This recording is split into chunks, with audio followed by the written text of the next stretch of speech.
પાટણમાં ઢોર છોડાવી જવાના માલિકો સામે ફરિયાદ થઈ છે, જેમાં 5 ઢોર માલિકો સામે પાલિકા દ્વારા ફરિયાદ નોંધાવવામાં આવી છે।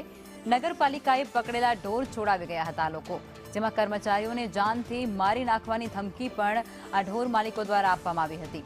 ત્યારે રખડતા ઢોર પકડવાની પાલિકાએ કાર્યવાહી કરી હતી, જેમાં દાદાગીરી કરી અને ઢોર માલિકો રખડતા ઢોર છોડાવી અને ત્યાંથી ફરાર થયા હતા। ત્યારે ઢોર છોડાવતી વખતે અફરાતફરી પણ સર્જાઈ હતી, જેમાં હુમલો પણ કરવામાં આવ્યો હતો અને પાલિકાના કર્મચારીઓને જાનથી મારી નાખવાની ધમકી પણ આપવામાં આવી હતી।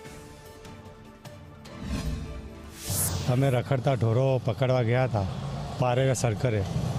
અમારા પાણીનું ત્યાં પમ્પિંગ સ્ટેશન છે, ત્યાંથી 15-20 ગાયો હતી।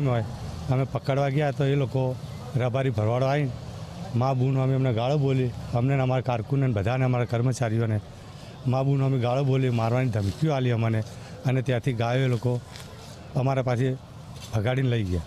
નગરપાલિકાના પ્રમુખ અને સીઓને પણ જાણ કરી છે અને એમને પણ તાત્કાલિક આવા ઇસમોના ઉપર ફરિયાદ દાખલ કરવાની વાત કરી છે અને મારા મત મુજબ ફરિયાદ દાખલ પણ થઈ ગઈ છે। એ ખૂબ સારી બાબત કહેવાય। આના ઉપર ખરેખર ખૂબ કડક કાયદેસરની કાર્યવાહી કરવી જોઈએ, કારણ કે રખડતા ઢોરના કારણે અનેક લોકોએ જીવ ગુમાવ્યા છે। વારંવાર આ જે હુમલાઓ થતા હોય છે એના અનુસંધાને અગાઉ લગભગ 6 મહિના પહેલાં અમે એક્શન લીધા હતા। ત્યારથી આજ સુધીમાં ઘણી રાહત હતી, પણ ગોપાલકોને આપણે ઘણું સમજાવીએ જ બી છીએ। એ પણ પાટણના નાગરિક છે અને પાટણ પણ એમના માટે એમના જે ગાયો રાખે છે એનાથી કંઈ પબ્લિક પણ એ નથી, પણ ગાયોના કારણે જે ઘણી વખત મૃત્યુ થાય છે ગાયોના દોડવાથી મારવાથી, તે લોકો અમે વારંવાર સમજાવીએ છીએ। પાલિકામાંથી પણ એમનો રજૂઆત આમ બોલાવીને સમજાવવું આપતા હોઈએ છીએ, પણ છતાં એ લોકો સમજતા નથી। એટલે આગળ અમે કડક કાર્યવાહી કરીશું અને આ જે 4-5 જણા વ્યક્તિઓએ જે બીભત્સ વર્તન કરી અને ગાળો બોલી જે અમારા કર્મચારીઓને મારવાની અને ધમકીઓ જે આપી છે એ અમે ચલાવી લેવાના નથી। અને એની અંદર નગરપાલિકાનું તંત્ર નિષ્ફળ હોય, વારંવાર નગરપાલિકાના નાના કર્મચારીઓ, આઉટસોર્સિંગના કર્મચારીઓના ઉપર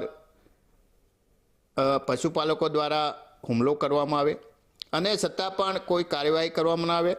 વારંવાર સંકલનની અંદર અમે આ રજૂઆતો કરી।